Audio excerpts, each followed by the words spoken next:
I'm 42, and 2 years ago, I made what I thought was a reasonable parenting decision. Now I live every day wondering if it broke my daughter, if it drove her away, or worse. It happened when my daughter Megan had just turned 17. She's my only child, and we were always close growing up. She was smart, funny, a little moody in the typical teenage way, but not rebellious. Never ran with the wrong crowd, never snuck out, never gave me a reason to worry, until the day she disappeared. But this story doesn't start with her vanishing. It starts with a birthday party, one I canceled. Megan had been planning this party for months. She wanted it at this barn-turned venue out by the lake, the same one her best friend used the year before, but the price was outrageous.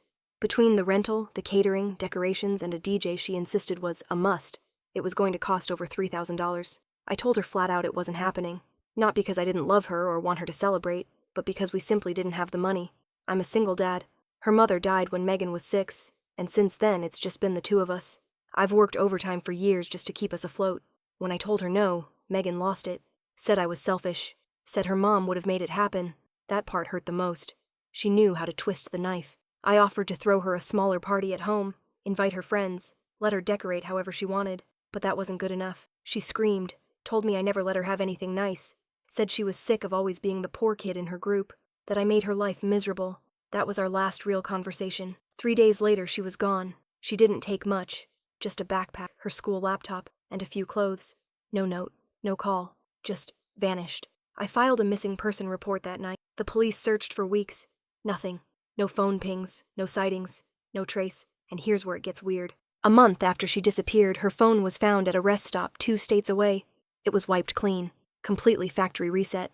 They pulled the security footage, but the camera over the parking lot had been vandalized 2 days before.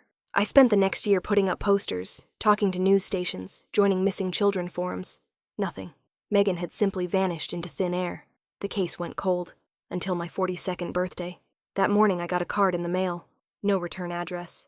Just a birthday card that read, "Happy birthday, Dad. Don't stop looking. 47.52 degree N, 122.2587 degree W." The handwriting was hers.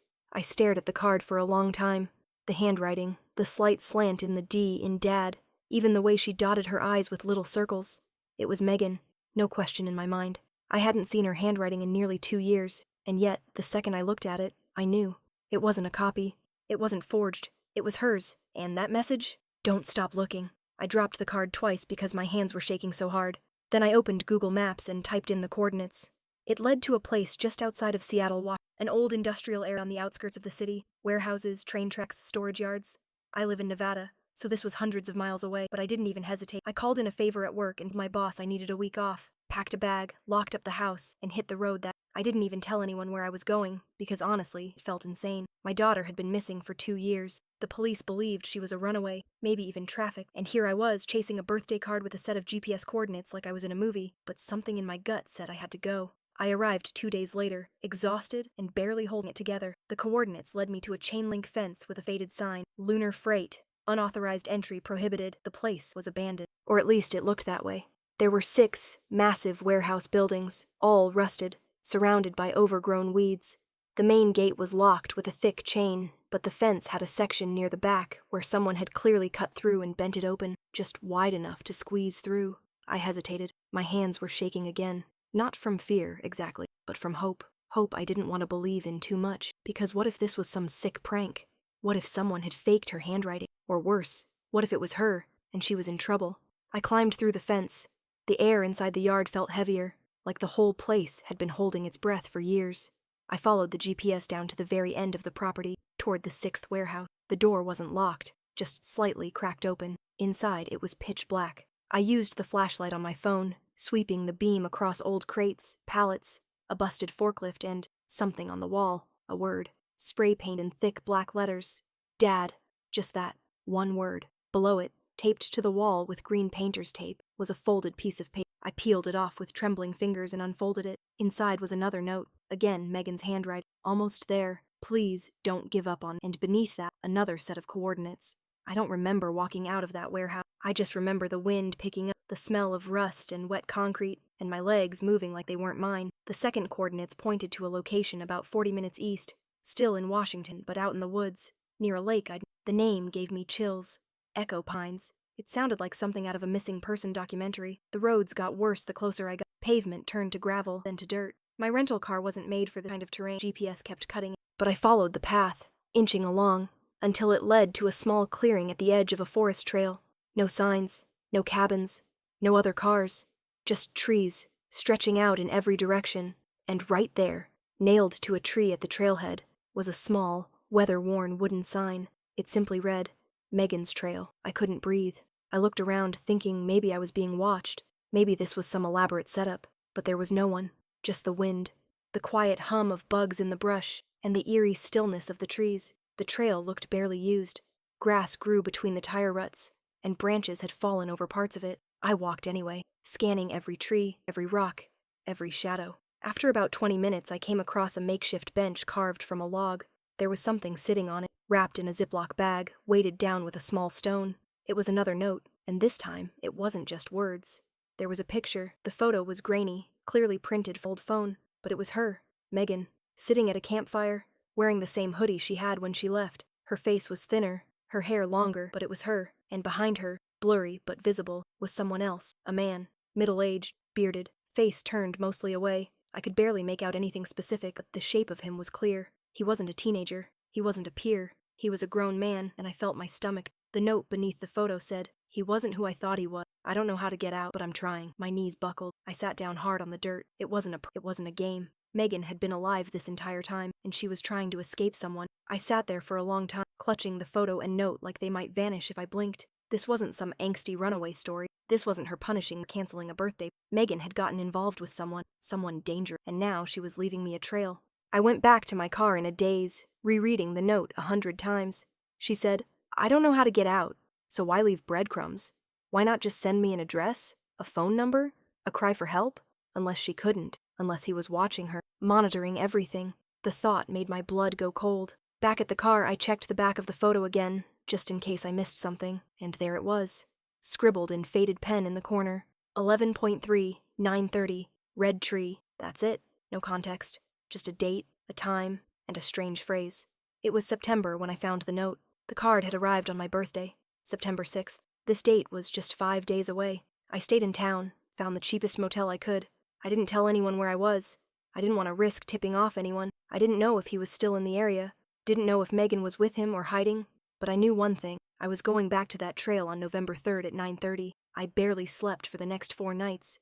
I kept imagining the worst. Cameras in trees, a trap, or worse, finding a body. What if she was already gone? And this was just her way of guiding me to her final resting. But I pushed those thoughts down because hope, irrational, blinding, fragile hope, was all I had. The morning of the 3rd, I left at sunrise. I reached the clearing early and hiked to the bench again. This time I brought gloves, water, a flashlight, and a pocket knife. I didn't know what I was walking in. I looked around for anything red, and after 10 minutes, I found it. A single pine tree, marked with red spray paint at the base, just barely visible from the trail, as if someone wanted it hidden unless you were really looking. I waited. The forest was still.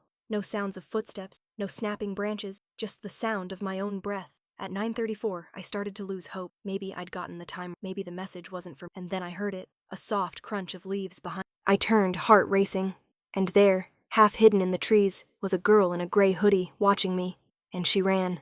I took off after her without thinking. Branches whipped my face, roots caught my feet, and the cold autumn air burned in my lungs. But I didn't stop. I couldn't. She was fast, but I stayed close enough to catch flashes of that gray hoodie through the trees. I shouted her name, Megan! Once, maybe twice, before remembering how dangerous that might be. If someone was watching, if she was being tracked, I might have just exposed her. She darted down a narrow slope I almost missed. I slid more than ran, grabbing at rocks and trunks to keep from falling. And just as I thought I'd lost her, she stopped. Standing in a clearing, panting, eyes wide and shining with fear. It was her. She looked older, paler. Her hair was darker, maybe dyed. There were small scars on her face that hadn't been there before. But it was Megan, my daughter, 2 years older, thinner, harder. We stared at each other.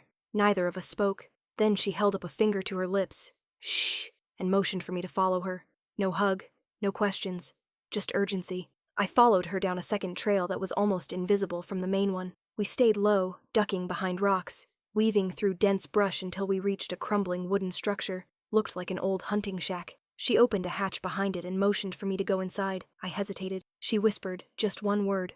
Safe. Inside, the space was cramped, just big enough for 2 people to crouch. It smelled of dirt, old wood, and something bitter, like chemicals. She pulled the hatch closed above us, and the world went dark, and then she spoke. Her voice was barely a whisper, but I heard every word like a scream. He thinks I'm dead. I didn't breathe. He dumped a fake ID in the river, burned some clothes, and told everyone I OD'd.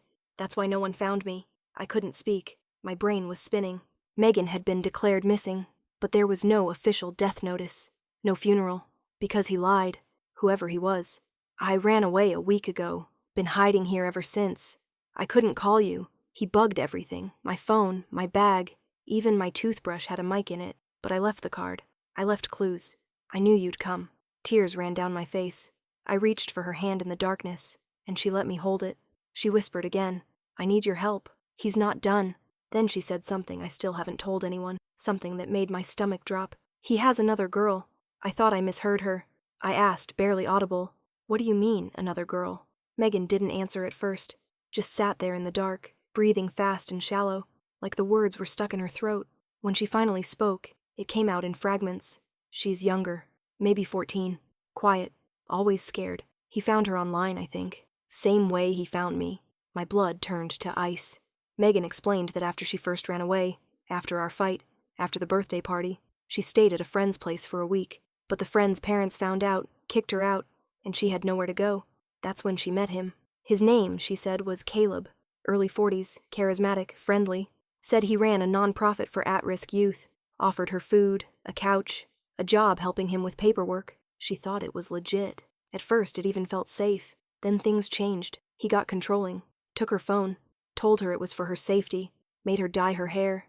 Said she couldn't use her real name anymore. He started giving her new clothes, new rules, a new version of herself to present to the world. And by the time she realized she'd been cut off from everything, it was too late. He made me depend on him.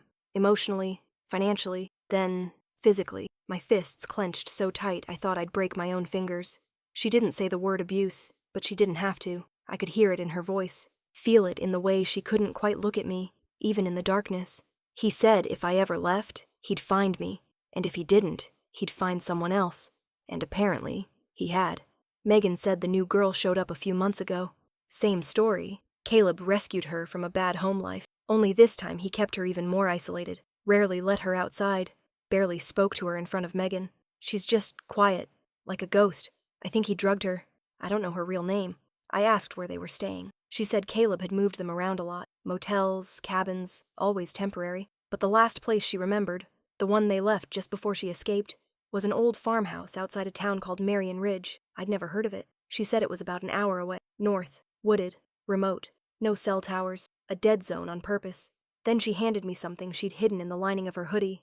A USB drive. Photos. Voice recordings. His license plate. I've been collecting everything I could. You need to take it to the cops. But not local. Not here. Somewhere big. I asked her to come with me. We'd go right now. I'd protect her. I'd take her home. But she shook her head. Not yet. If I leave, he'll move the girl. She'll vanish like I did. She looked me dead in the eye. I need one more day. I didn't want to agree.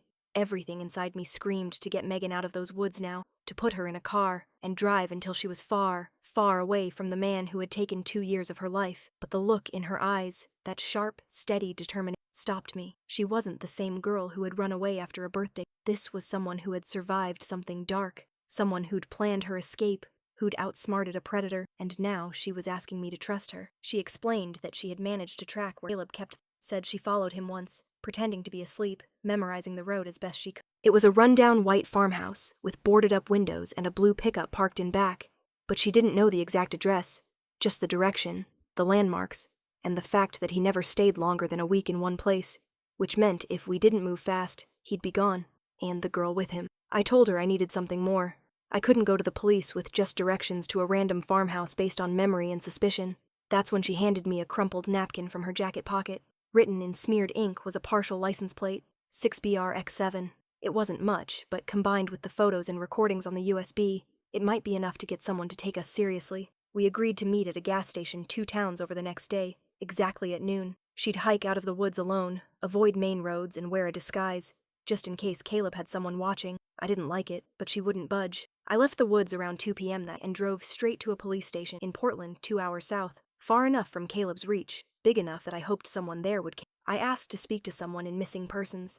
When they brought out a detective, I gave him everything. Megan's photo, the note, the coordinates, the USB, the license plate, even a copy of the birthday. I didn't care if I sounded like a madman. I laid it all out. He listened quietly, eyes narrowing at the name Caleb. Then he asked me to spell it again, and when I did, he stood up, walked out of the room, and came back with another officer, this one with a laptop. They opened a file, scanned something, and then the officer said something go dry. That name came up in an investigation 2 years ago, but the case went cold. The moment they said the case went cold, I felt it in my bones. This wasn't the first girl. The detective pulled up a file on the laptop and turned the screen toward me. A photo popped up. A teenage girl. Brunette, maybe 15. Missing since 2021. Last seen leaving her high school in Spokane. Her name was Kayla Jansen. The detective explained that Kayla's case had raised red flags from the beginning. She'd had no history of running away, straight-A student, involved in clubs. Then one day, she just vanished after school. Her phone last pinged 3 hours west, near Olympia. After that, radio silence. Witnesses mentioned seeing her talking to a man in a blue pickup truck in the weeks before she disappeared. They'd pulled traffic cam images of a truck with a partial plate, 6BRX7, the same as Megan's napkin, but they'd never identified the driver. The truck was never located. No arrest. No leads. I showed them Megan's photo, the one from the trail, the recordings on USB. One of them had Caleb's voice, low and muffled, telling someone, no more contact with parents. They don't know you. They gave up. The detective leaned forward, jaw clenched. This is enough to open it again. They took copies of everything and told me to go to a safe location, not return to the trail, and definitely not confront anyone on my own. But I couldn't do that. I had promised Megan I'd meet her, noon tomorrow, 2 towns over. I asked them to come with me, to stake out the meeting spot, to put officers on the roads around that farmhouse. But jurisdiction got in the way. Again, they needed warrants, local coordination, time we didn't have, so I made a decision I haven't told anyone else. I left the station, checked into another motel, and called a man I hadn't spoken to in 15 years. His name's Darren, used to be a cop, got forced out for aggressive methods. We'd known each other back when Megan was a toddler. He dated my cousin, helped me through a messy custody battle. He owed me one. When he picked up, I just said, I need someone who doesn't ask questions. He drove up that night. When I told him everything, about Megan, the trail, the missing girl, the farmhouse, he didn't blink. We'll find her, he said. We'll get your daughter back, and we'll shut this sick bastard down. I didn't sleep that night. Just sat by the window of the motel, watching the cars roll by in the dark, because tomorrow, I had no idea what I was walking into, but I knew I wouldn't be alone. The next day felt like it stretched forever. I arrived at the gas station half an hour early. Darren was already there, parked a few spaces down in a beat-up truck that looked like it hadn't passed inspection in a decade. That was intentional. He didn't want to draw attention. We kept our distance. Didn't talk. Just watched the road, the parking lot, every car that pulled in. My leg was shaking so badly I could barely hold my coffee. My eyes kept darting to the clock on my dashboard. 11:54 a.m., 11:58, 12:01. I started to panic. Then, at 12:06, I saw her. Megan. Same gray hoodie, sunglasses, and a baseball cap pulled low. She crossed the street and entered the gas station. Didn't look back. I exhaled so hard it hurt. She came out 2 minutes later with a bottle of water and a small bag of chips. She walked past my car without looking at me and disappeared behind the station toward the side lot, just like we planned. I waited exactly 30 seconds. Then I followed. She was pacing when I turned the corner. Her face broke the second she saw me. I wrapped my arms around her, and this time she didn't resist, didn't whisper, didn't hold back. She cried into my chest for a full minute. Then, just like that, she pulled away and said, "Let's go."